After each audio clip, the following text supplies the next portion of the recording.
दोस्तों, इससे पहले वाले वीडियो में मैंने आपको पास्ट टेंस के सारे फॉर्म को एक चार्ट के माध्यम से बताया था और आज उसी वीडियो को उसी पास्ट टेंस को बड़े आसान तरीके से सीखते हैं। तो दोस्तों, अगर आपको देखना है तो आपका एक बार पुनः इंग्लिश लैंग्वेज कॉरिडोर में स्वागत है। और अगर पास्ट टेंस को सही से समझना है तो ये वीडियो आपके लिए है।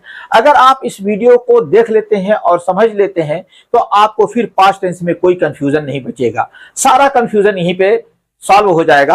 आप देखिए कि पास्ट टेंस होता क्या है। यहाँ पे बात ये नहीं है पास्ट इंडेफिनिट टेंस या पास्ट परफेक्ट टेंस, लेकिन अब एक एक करके सबसे पहले हम देखते हैं past indefinite tense. Past indefinite tense क्या होता है, एक एक टॉपिक को सीखते रहते हैं। इसमें होता है पास्ट इंडेफिनिट टेंस का प्रयोग उन कार्यों को व्यक्त करने के लिए होता है जो अतीत में हुई और पूरी हो गई हैं। ध्यान दीजिएगा, अतीत में शुरू हुई और अतीत में पूरी हो गई। तो इसका प्रयोग अतीत की आदतों और ऐतिहासिक घटनाओं को बताने में किया जाता है। जैसे देखिए, अतीत की आदतों यानी कि जो पिछले समय की जो आदत थी, जो हैबिट थी, उसको बताया जाता है, या हिस्टोरिकल इवेंट को भी इसी फॉर्म में बताया जाता है, पास्ट टेंस में ही बताया जाता है, विशेष प्रकार से पास्ट इंडेफिनिट टेंस में, क्योंकि यहां पे आप देख रहे हैं पास्ट इंडेफिनिट टेंस मैंने लिखा हुआ है। इसका अगर हम एग्जांपल देखते हैं तो I went to school yesterday, मैं कल स्कूल गया था। दूसरा है she sang a song last night, उसने कल एक गीत गाया।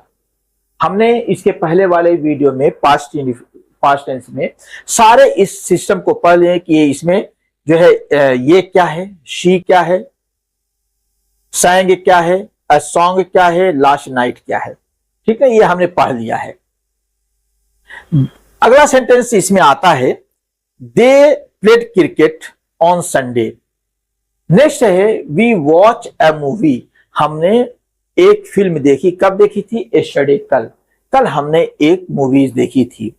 इसमें क्वेश्चन फिफ्थ एग्जांपल है the teacher taught us English, teacher ने हमें इंग्लिश पढ़ाया। नेक्स्ट है पास्ट कंटीन्यूअस टेंस। जैसे ये पास्ट इंडेफिनिट टेंस का एग्जांपल आपने देख लिया।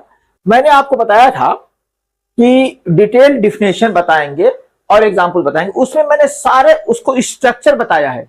इसके पहले वाला वीडियो आप देखिएगा तो उसमें मैंने उसका सारा स्ट्रक्चर बताया है कि किस तरीके से कौन सा वर्ड कहां आता है, और इसमें हमने पूरी उसकी एक डिफिनेशन बताई है और उसका एक सीधा साधा बढ़िया सा एग्जांपल आपको 5 एग्जांपल हर इसमें दिया हूं, हर प्रकार के सेंटेंसेस में 5 एग्जांपल दिया हूं। अब इसमें देख लीजिए पास्ट कंटीन्यूअस टेंस की बात आती है। पास्ट कंटीन्यूअस टेंस का प्रयोग उन कार्यों के लिए किया जाता है जो अतीत के किसी समय पर जारी थी, जो अतीत के किसी समय पर जारी थी, अर्थात जो है इसका प्रयोग कार्यों के लिए किया जाता है, उन कार्यों के लिए किया जाता है जो अतीत के किसी समय पर, अर्थात पिछले समय पर, गुजरे हुए समय पर, किसी समय पर जो है जारी थी। कभी कभी इसका प्रयोग 2 क्रियाओं को एक साथ दर्शाने के लिए भी किया जाता है। ये कौन है? Past continuous tense. जैसे I was reading a book, I was reading a book, मैं किताब पढ़ रहा था। शी वॉज कुकिंग फूड, वो खाना बना रही थी। दे वर प्लेइंग क्रिकेट, वे लोग क्रिकेट खेल रहे थे। वी वर वॉचिंग टीवी, हम लोग टीवी देख रहे थे। इट वॉज रेनिंग हेविली, बारिश हो रही थी। अब आ जाइए हम पास्ट परफेक्ट को डिटेल में पढ़ लेते हैं जरा सा एग्जाम्पल के साथ। पास्ट परफेक्ट टेंस है। पास्ट परफेक्ट टेंस का प्रयोग उस कार्यों को व्यक्त करने के लिए क्या होता है जो अतीत में किसी दूसरी क्रिया से पहले पूरी हो चुकी हो। ये मैंने आपको समझा दिया था, इसका स्ट्रक्चर इसके पहले वाले वीडियो में, पूरी हो चुकी हो। प्रायः इसका प्रयोग बिफोर और आफ्टर के साथ किया जाता है, अर्थात इसमें बिफोर और आफ्टर का प्रयोग होता है पास्ट टेंस में। यही मैंने कहा था कि इसको डिफिनेशन थोड़ा डिटेल कर देंगे, तो ये डिफिनेशन डिटेल देख लीजिए। इसमें पहला एग्जांपल है I had finished my homework before he came. मैंने उसमें बताया था कि उसके आने से पहले मैंने अपना होमवर्क कंप्लीट कर लिया था। She had cooked food before guest arrived, guest के आने से पहले उसने खाना तैयार कर लिया था। We had completed the project before the deadline, हम डेडलाइन से पहले ही हमने अपना काम, अपना प्रोजेक्ट पूरा कर लिए थे। The train had left before I reach the station. मेरे स्टेशन पहुंचने से पहले ट्रेन जा चुकी थी। I reach the station, before I reach the station, तो मेरे स्टेशन जाने से पहले ट्रेन जा चुकी थी। नेक्स्ट है, देख लीजिए, we had learn the lesson before the exam. हम लोगों ने परीक्षा से पहले ही एग्जाम लेसन को लर्न कर लिया था, सीख लिया था, जान लिया था। अब आते हैं पास्ट कंटीन्यूअस टेंस की बात करते हैं, पास्ट परफेक्ट कंटीन्यूअस टेंस की बात करते हैं। थोड़ा सा इसको समझिएगा, ये आखिरी है और इसको मैंने बताया था कि इसको आपको देखने में कभी कभी परेशानी हो जाती है। सबसे पहले इसकी डिटेल डिफिनेशन देख लीजिए। पास्ट परफेक्ट कंटीन्यूअस टेंस का प्रयोग उन कार्यों को व्यक्त करने के लिए होता है जो अतीत में किसी समय तक जारी थी और फिर दूसरी क्रिया हुई। इसमें समय की अवधि, ड्यूरेशन को विशेष महत्व दिया जाता है। ध्यान दीजिएगा कि पास्ट परफेक्ट कंटीन्यूअस टेंस का प्रयोग उन कार्यों को व्यक्त करने के लिए होता है जो अतीत में अर्थात बीते हुए समय में किसी समय तक जारी थी और फिर दूसरी क्रिया हुई।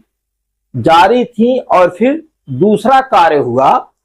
इसमें समय की अवधि, ड्यूरेशन को विशेष महत्व दिया जाता है कि किस समय से किस समय तक। अगर देखिए, she had been cooking since morning, वो सुबह से खाना बना रही थी। वो सुबह से खाना बना रही थी, यानी कि उसका काम जारी था, वो सुबह से खाना बना रही थी। वही इसमें कह रहा है कि और फिर दूसरी क्रिया हुई, उसमें समय की अवधि होती है कि किसी समय तक जारी थी और फिर दूसरी क्रिया भी हुई। तो यहाँ पे दूसरी क्रिया वाली बात नहीं आई है कि दूसरी क्रिया कौन सी हुई। तो she had been cooking since morning, वो सुबह से खाना बना रही थी। They had been playing football for an hour, वे लोग 1 घंटे से फुटबॉल खेल रहे थे। We had been waiting for you since 5 o'clock, मैं तुम्हारा 5 बजे से इंतजार कर रहा था। He had been working in the office for 5 years, वो जो है इस ऑफिस में 5 साल से काम कर रहा था। She had been teaching English for 10 years before she moved abroad. देखिए यहाँ पे एक ला दिया हूं, ये वाला जो दूसरी क्रिया हुई, बिफोर शी मूव्ड अब्रॉड, जो अब्रॉड अर्थात विदेश जाने से पहले वो क्या था, इंग्लिश 10 साल तक उसने इंग्लिश पढ़ाया था। तो यही वाली दूसरी क्रिया है। इस 4 सेंटेंस में मैंने नहीं दिया है। इसके पहले वाले वीडियो में मैंने बताया था कि इसमें सिंस और फार का प्रयोग होता है। सिंस का प्रयोग होता है पॉइंट ऑफ टाइम के लिए और फार का प्रयोग होता है पार्ट ऑफ टाइम के लिए, जैसे 1 घंटा 2 घंटा, और सिंस जब बिल्कुल टू द पॉइंट आपको पहुंचा दिया जाता है।